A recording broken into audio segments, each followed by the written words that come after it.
Well, folks, here I am in Bangkok, Thailand. Let me see if I can turn this camera around.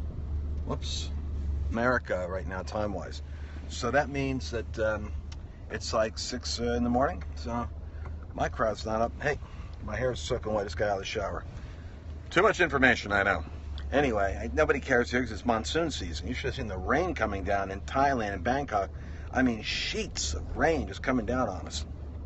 Anyway, I couldn't help but notice the news tonight because, unfortunately, American news plays around the world. Look at these corner shops here. Are they not cool? I mean, everywhere you go, you see these things, right? Look at that. Yep. And industrious people, if I ever met them. And so, I just got to get this off my chest. I watched the speech from Trump. You'll be waking up today and hearing about Trump's speech in Poland. And it was really fantastic. It really was.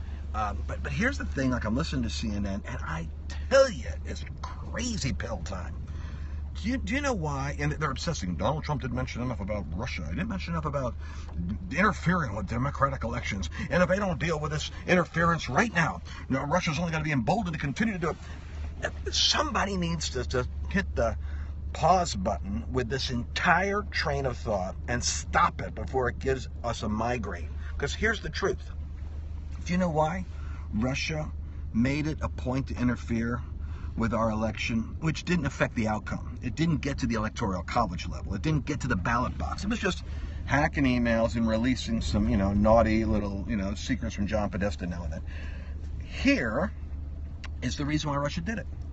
Because Putin was incensed that Hillary Clinton, during the Obama administration, had utilized organizations in the West to plant operations in Moscow for the pro-democracy movement because, get this, the Democrats want the LGBT social agenda to be embraced, and Russia won't get on board with it. Putin is virulently anti-homosexual same-sex marriage. The Democrat progressives targeted Putin for regime change, agitate, and so we put money and organizations into Russia for pro-democracy, and Putin did a massive crackdown on it, kicked them all out, and went on. He said, hey, listen, nobody knows propaganda like me. He hired about 1,000 Twitter and social media employees. He took over state-controlled media. He went from his popularity being like around 50%, 40%, 60% to 90% because he took over the news agencies. I'm sorry, he's a thug. He does this stuff.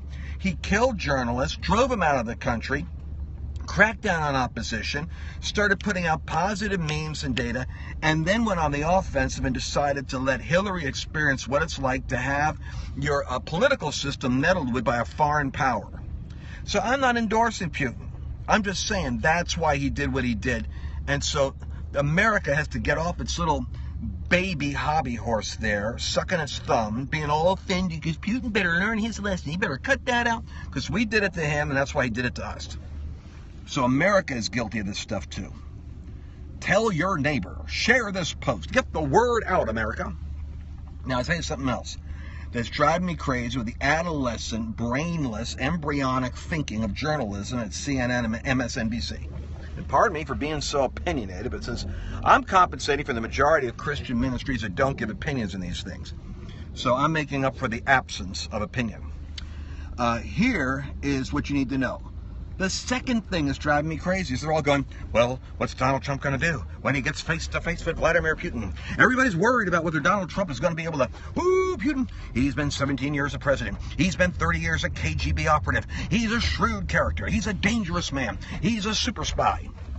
Donald Trump's going to go in there and he's going to shoot from the hip. He's going to get himself ambushed by Vladimir Putin because Putin is so calculating and cunning and scripted, and he knows exactly what he's going to get. Let me remind you something. Donald J. Trump, has he never sat across the table from some kind of fishy character who's trying to out-negotiate him? Has he never dealt in the Queens with some unethical broker or dealer who's trying to weasel him out of money, intimidate him, or put him in a legal headlock to get construction done in a certain way? Has poor Donald Trump been such a virgin in the realm of dealing with rascals that he just doesn't know how to handle a conversation with a foreign dignitary like Putin. Somebody needs to help Donald. He's getting in way over his head. Donald Trump is the only politician in Washington who knows how to deal with oligarchs, billionaires, and people with agendas, because that's what he does best. All right, you got my opinion. Share this, please. Are we done now? Are we where we're supposed to be? Okay, here's my driver sitting here. Where we're supposed to be, right? Yeah, right. Yeah. Well, this was a fast ride. Man, my hair didn't even dry yet. I was calculating at least a half hour for my hair. Okay, well, you guys got the message there. I'm going to go in here and see what I can stir up here in Bangkok. But you got my point? One, we messed with Russia. Russia messed with us. Let's just be grown-ups. Two, their messing with us didn't affect the outcome of the election, so quit squabbling about it. Trump won because he was the better candidate and people want him.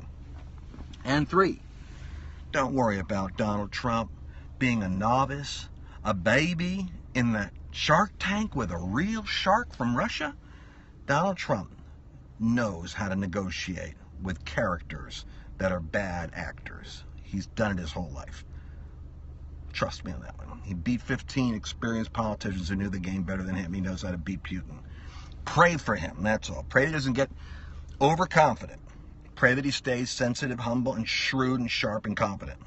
In Jesus' name. My only concern with Donald is he gets overconfident. Let's keep the hand of God and grace of God on him. All right, I got to go in and speak. I'll talk to you guys later. It's good to read. Good to see what you're saying. I'm checking you out. Democrats, wrong. Yes, wrecking ball. Okay, here we go. All right, talk to you guys later.